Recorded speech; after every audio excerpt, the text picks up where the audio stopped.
I'm Davy. I'm awesome. Welcome to Davy's Awesome Wrestling, where I review wrestling-related things, all from the perspective of a fan, not an insider. And this week was WWE's annual Crown Jewel, live from Riyadh, Saudi Arabia, where this year they're starting a new tradition. Let's get into it. The opening match, the new bloodline, Solo Sikoa, Tama Tonga, Jacob Fatu, of course with Tonga Loa there, versus the original bloodline, Jimmy and Jey Uso, and Roman Reigns. You know what? It was a great match with a great story being told. As the original bloodline had some trouble gelling, Jey Uso constantly doing things to make it very clear that Roman's not in charge of him anymore. This led to a couple of missed opportunities. Eventually, Jacob Fatu was able to take out the Usos so that Solo Sikoa could get not one, but two consecutive Samoan spikes onto Roman Reigns, get the pin, and the win for the new bloodline. Then after the match, of course, the new bloodline decides they're going to beat the crap out of the original bloodline. It's 4-on-3 until out comes Sami Zayn. And it makes us wonder, is Sami Zayn turning heel and joining the new bloodline? Because we did see him talking to Solo Sikoa the Raw before. Or is he going to come out and help the original bloodline, whom he was a part of, the honorary Uso? And we kind of got an answer, as Sami Zayn stayed babyface and helped out the original bloodline. But towards the end of it, Roman Reigns was setting up to do a spear on Solo Sikoa. Sami Zayn was setting up to do a haluva kick. Solo moved out of the way and Sami Zayn kicked Roman Reigns. So we don't know what's going on there. But what's pretty obvious to me is this is leading up to Survivor Series War Games. It's probably going to be the original bloodline with the honorary Uso versus the new bloodline. Although that has not been confirmed as of this filming. But this match, it was a great way to start the night. 4 out of 5. Then a 4-way tag team match for the WWE Women's Tag Team Championships. Damage Control, Io Sky and Kairi Sane, versus Metaphor, Jakara Jackson and Last Legend, versus Chelsea Green and Piper Niven, versus the champs, Jade Cargill and Bianca Belair. I mean, it was good. Nothing to really complain about. You know, good teams, I guess. It's just, at this point, with how poorly WWE has treated the Women's Tag Team Championships, I just don't care. And it went until Piper Niven accidentally splashed Chelsea Green, leading to Cargill and Belair getting a Doomsday device onto Piper Niven, getting the pin, and retaining the Women's Tag Team Championships. Which, like I said, there was nothing wrong with this match, I just don't really give a crap anymore. Sorry, but WWE has done such a terrible job with the Women's Tag Team Championships that at this point, maybe if they keep going in this route, do some actual rivalries for the Tag Team Championships, maybe I can start to care. So really at this point, with as invested as I can get for these Tag Team Championships, this is the best I could give it, which is a 3 out of 5. Yeah! Then a straight up rivalry of Seth Rollins versus Bronson Reed.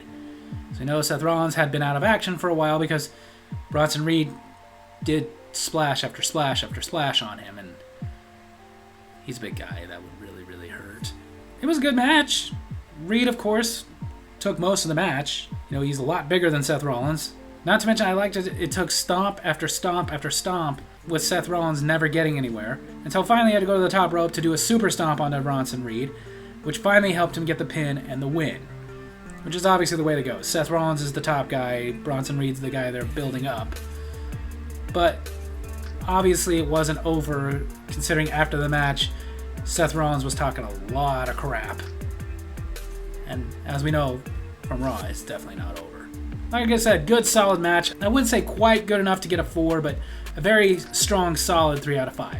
Yeah! Then for the Women's Crown Jewel Championship. This is a new concept that they brought around. They're saying they're going to do this at every Crown Jewel from now on, where the champion from Raw and the champion from SmackDown are going to fight one-on-one, and the winner is going to be the Crown Jewel champion. And it was from SmackDown, the women's champion Nia Jax versus Raw's women's world champion Liv Morgan. It was a good match. Of course, Tiffany Stratton came out like she does during every Nia Jax match, looking to cash in her money in the bank. But again, with the question of, was she trying to cash it in on Nia Jax? Well, again, it was foiled, but Tiffany Stratton stood around, and it looked like she was going to try and cash it in again, but this time was stopped by Raquel Rodriguez. So with that distraction, plus a little help from Dominic Mysterio and Raquel Rodriguez, Liv Morgan was able to get Oblivion on the Nia Jax, get the pin, the win, and she is the first Women's Crown Jewel champion. I gotta say, I was very happy about how they ended that. I thought they were gonna give it to Nia Jax because, well, they just really over-promote her. So with the result and the fact that, you know, it was a good match, even for Nia Jax, I will say it did barely squeak out a 4 out of 5. Yeah! Then a good old-fashioned blood feud of Kevin Owens versus Randy Orton. Match that was advertised but technically never happened. As Kevin Owens started attacking Randy Orton with a chair before the bell even rang, and because of this, they just basically brawled on the outside, inside, everywhere. The bell never being rung, the chaos ensuing, the point that both Nick Aldis and Adam Pearce came out, and Adam Pearce got RKO'd, and everybody was trying to break it up because it was just too out of control until Kevin Owens dove down from a railing onto Randy Orton, putting him through a table, both of them incapacitated, and that was the end. So I can't really rate this match because technically it never happened. Then for the United States Championship, a triple threat. Carmelo Hayes versus Andrade versus LA Knight. The match was awesome. It started in high gear and stayed there. It was just incredibly fast-paced the entire match. Exactly what I would expect out of these three, one-on-one, but like normally in a triple threat, they gotta slow down somewhere. Nope, not these guys. I also got really excited when it looked like at one point that Carmelo Hayes was gonna win the match, when he got nothing but net onto LA Knight, and it looked like Andrade was incapacitated, but not enough as he broke it up. And then as Carmelo Hayes was about to get his twisting corkscrew net face buster thing onto Andrade, LA Knight came in, got the BFT, which allowed him to get the pin, the win, and retain his United States Championship. Can't say I'm disappointed. I like LA Knight as the United States Champion, but I just a little bit more wanted it to be Carmelo Hayes. I seriously see him being one of the top guys. But like I said, this match, it was fast-paced, it was intense, it was really awesome. I wouldn't say it quite got to a 5, but easily it got a 4 out of 5. Yeah! Then the main event for the Men's Crown Jewel Championship. From Raw World Heavyweight Champion Gunther versus Undisputed Champion Cody Rhodes from SmackDown. I mean, it was a great match between these two, as we would expect. A lot of drama, a lot of intensity, and there was that element of no clue who was going to win. None. Were they going to have somebody come out and screw over Cody Rhodes and give it to Gunther? Were they going to have Cody Rhodes prevail? Well, the way they ended it, I think, was the perfect way. As Cody Rhodes runs up to the top rope to get a super Cody cutter and gets caught by Gunther in a sleeper hold. But very quickly, Cody Rhodes reverses it into a pinning situation and gets the win over Gunther. So it's one of those that it doesn't take away from Raw, because it wasn't like a dominant victory, it was a squeaked out victory, but still doesn't make Cody Rhodes look bad that he was able to get a victory over Gunther. But because of this, Cody Rhodes is the first Men's Crown Jewel champion. That belt was huge, by the way. Like, I'm glad they're just leaving it in Saudi Arabia and not keeping it around, because as nice as it looks, it's so big, it's just really gaudy. And then it was nice because after the match, while Cody is getting ready to celebrate, Gunther gives him the respect. So it was a good night, good feel, good story. I would give the match a very, very solid 4 out of 5. And then after the match, Liv Morgan comes out, and they all celebrate the first Crown Jewel champions. Also making it clear throughout the night that they're not taking the Crown Jewel titles anywhere with them. They're going to stay in Saudi Arabia in a vault at the WWE Experience. And that's the only way people are going to see them. And it's just something every year when they go to Crown Jewel, whoever the champion on SmackDown or Raw is, they're going to fight. But both Liv Morgan and Cody Rhodes get these big, huge, gaudy rings to go home with. And I'm sure Liv Morgan will use in a couple of matches. So, there's something. So, WWE Crown Jewel 2024 overall was really good. Nothing to really complain about. The matches were all good. Even the one that technically didn't become a match. And I will say this, I'm happy about the fact that there were 7 matches on the card. Lately, all these WWE PLEs have been like 4, 5 matches tops. 7's a nice number. I've talked about it before. I don't want too many. I don't want you to have like 20 matches in a pay-per-view. That just means they all get rushed, but give us more than 4. And last week when I reviewed NXT Halloween Havoc 2024, I had said that because it was on Peacock, I was okay. If I had ordered it, like back in the day of ordering regular pay-per-view, I would have been disappointed. I wouldn't say I would have been disappointed in this one, except for one problem that I have. them winning the Crown Jewel Championship doesn't mean anything. All it is bragging rights. It reminds me of Bragging Rights, the pay-per-view they used to have, where it was a Raw team versus a SmackDown team, and nobody cared.